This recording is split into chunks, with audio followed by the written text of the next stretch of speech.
Hello everyone, welcome to new video tutorial. It's me Nirajan. आजको video ट्युटोरियलमा हामी Photoshop अन्तर्गत blur tool, sharpen tool, smudge tool, dust tool, burn tool, sponge टुलको बारेमा सिक्ने छौं. Let's start video. At first हामी एउटा फाइल क्रिएट गरौँ. त्यसको लागि फाइलमा क्लिक गरेर न्यूमा क्लिक गरौँ र त्यसपछि प्रिन्टमा गएर अहिलेको लागि A4 साइज र ओरिएन्टेसन चाहिँ हामी ल्यान्डस्केप लगाउँ र क्रिएटमा क्लिक गरेर हामी एउटा पेज क्रिएट गरौँ. कन्ट्रोल 0 गरेर फिट टु स्क्रिन गरौँ.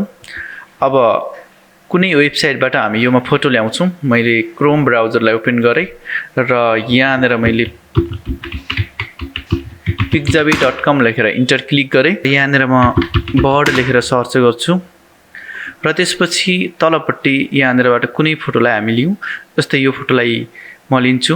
यो फोटोमा लेफ्ट क्लिक गरेर मैले खोलेँ र यसलाई मैले कपी इमेज गरेँ र त्यसपछि मुभ टुलमा क्लिक गरेँ र कन्ट्रोल V गरेर पेस्ट गरेँ र यो फोटोको साइजलाई मैले इन्क्रिज गरेँ र त्यसपछि इन्टर क्लिक गरेँ र इन्टर क्लिक गरेपछि यहाँनिर अलिकति सफा भएको, क्लिन भएको देख्न सक्नुहुनेछ.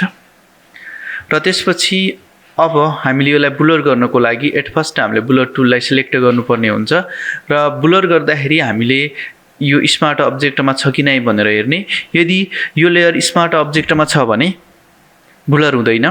त्यसैले स्मार्ट अब्जेक्टबाट हटाउने. स्मार्ट अब्जेक्टबाट कसरी हटाउने भनेर योभन्दा अघिल्लो क्लासको भिडियोहरूमा हामीले हेरिसकेका छौँ. त्यसको लागि अघिल्लो क्लासको भिडियोहरू हेर्नु होला.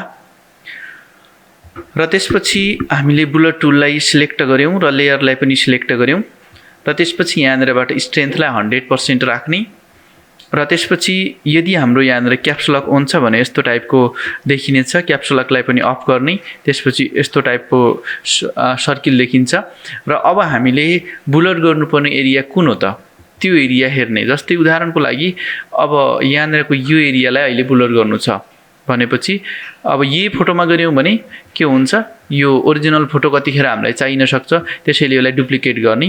यो लेयरलाई डुप्लिकेट गर्नको लागि कन्ट्रोलको बटनसँगै J मा क्लिक गर्ने. यहाँनिर लेयर 1 कपी भनेर आएको देख्न सक्छौं र म जुम गर्छु र त्यसपछि यहाँनिर अलिकति यो सर्कलको साइजलाई पनि ठुलो बनाउँछु र त्यसपछि म यहाँनिरबाट माउसको लेफ्ट क्लिक गरेर ड्र्याग गर्छु यसरी र फेरि क्लिक गर्छु. यहाँनिर बुलर भइराखेको तपाईहरु देख्न सक्नुहुनेछ. हार्डनेसलाई बढाउनुहोस्. हार्डनेस कम छ हाम्रो, त्यसैले चाहिँ प्रष्टसँग देखिएन. मैले हार्डनेसलाई फुल गरेँ र त्यसपछि अब म क्लिक गर्छु र त्यसपछि यहाँनिर बुलर भइरहेको देख्न सक्नुहुनेछ. र फरक हेर्नको लागि म यो यहाँनिर चाहिँ हाइड गर्छु यो लेयरलाई. अघि चाहिँ यस्तो थियो, यहाँनिर बुलर गरिसकेपछि यस्तो देखिएको देख्न सक्नुहुनेछ.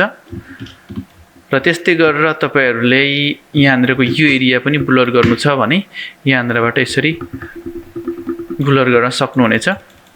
म माउसको लेफ्ट क्लिक गरेर ड्र्याग गरिराखेको छु र बुलर नभइकन कस्तो थियो भनेर हेरौँ. यहाँनिर योमा हाइड गर्छु. म बुलर नभइकन यस्तो थियो, बुलर भइसकेपछि यस्तो देखिएको छ. यसरी बुलर गर्नको लागि तपाईहरु बुलर टुलको युज गर्न सक्नुहुनेछ. र त्यसपछि अर्को रहेको छ यहाँनिर शार्पेन टुल भनेर दिएको छ. मैले यो टुललाई सिलेक्ट गरेँ र त्यसपछि यसको साइजलाई म इन्क्रिज गर्छु र त्यसपछि यहाँनिरबाट शार्पेन टुलबाट यहाँनिर म यसरी माउसको लेफ्ट क्लिक गरेर ड्र्याग गर्छु र यो शार्प भइराखेको देख्न सक्नुहुनेछ. यसरी शार्पेन टुलको युज गर्न सक्नुहुनेछ. अघि यस्तो थियो, अहिले शार्पेन टुलको युज गरेपछि यस्तो देखिएको देख्न सक्नुहुनेछ. र यसको पनि स्ट्रेन्थ तपाईहरु इन्क्रिज डिक्रिज गर्न सक्नुहुनेछ. साइज, हार्डनेस सबै कुराहरु तपाईहरुले म्यानेज गर्न सक्नुहुनेछ. र त्यसपछि अर्को रहेको छ यहाँनिर स्मज टुल.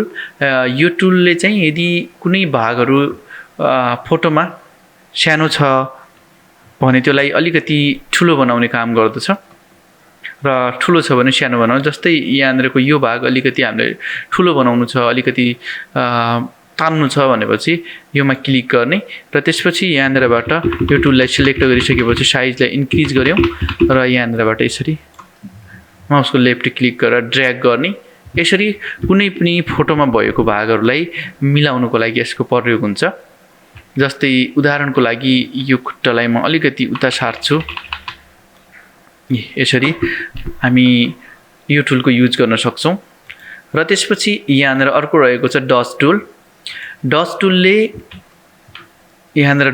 कसरी काम गर्छ भनेर हेरौँ। डस्ट टुललाई सिलेक्ट गर्यौं र त्यसपछि यसको पनि हार्डनेसहरु, साइजहरु, तपाईहरुले स्ट्रेन्थ सबै टाइपको कुराहरु म्यानेज गर्न सक्नुहुनेछ। र यहाँनिर चाहिँ मैले क्लिक गरे। डस्ट टुलले चाहिँ यदि तपाईहरुको ब्ल्याक एरिया छ, अलिकति श्याडो टाइपको छ भनेपछि त्यसलाई ब्राइट गर्नको लागि डस्ट टुलको युज हुन्छ। जस्तै यहाँनिर चाहिँ डस्ट टुलको युज गरेर हामी योलाई चाहिँ अलिकति ब्राइट भइराखेको देख्न सक्छौं। र त्यस्तै गरेर अर्को टुल रहेको छ बर्न टुल। बर्न टुलले चाहिँ यदि धेरै ब्राइट भागहरु छ भने त्यसलाई चाहिँ अलिकति डार्क गर्नको लागि यसको प्रयोग हुन्छ। यहाँनिर चाहिँ डार्क भइराखेको देख्न सक्नुहुनेछ। र त्यसपछि अर्को रहेको छ स्पन्ज टुल। स्पन्ज टुलले यहाँनिर ब्ल्याक एन्ड व्हाइट बनाउने काम गर्दछ। जस्तै म एउटा फोटो ल्याउँछु, योलाई म डिलिट गर्दिन्छु र यो लेयरलाई पनि डिलिट गर्दिन्छु र यहाँनिरबाट मैले केही लेख्छु, यहाँ म्यान लेख्छु र त्यसपछि इन्टर क्लिक गर्छु।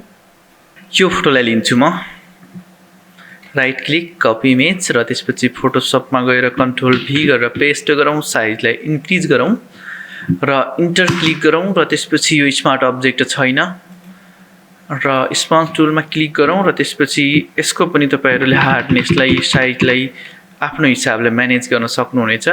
र म यहाँनिरबाट यसरी ड्र्याग गर्छु र यो चाहिँ हाम्रो यस्तो टाइपको भएको देख्न सक्छौं। यसरी यस्तो टाइपको कतिखेर बनाउनु पर्यो फोटोलाई भनेपछि हामी यो टुलको युज गर्न सक्छौं।